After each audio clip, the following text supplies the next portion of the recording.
प्रवरार्चितलिङ्गं निर्मलभासितशोभितलिङ्गम्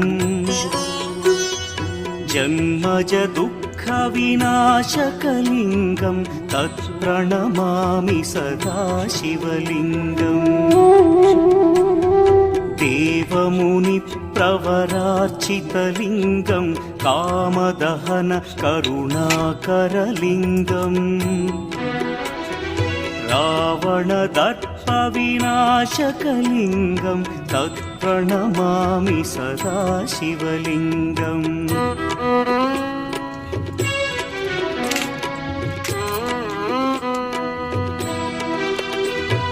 सर्वसुगन्धसुलेपितलिङ्गं बुद्धिविवर्धनकारणलिङ्गं सिद्धसुरासुरवन्दितलिङ्गं तत्प्रणमामि सदा शिवलिङ्गं कनकमहामणिभूषितलिङ्गं फणिपतिवेष्टितशोभितलिङ्गम्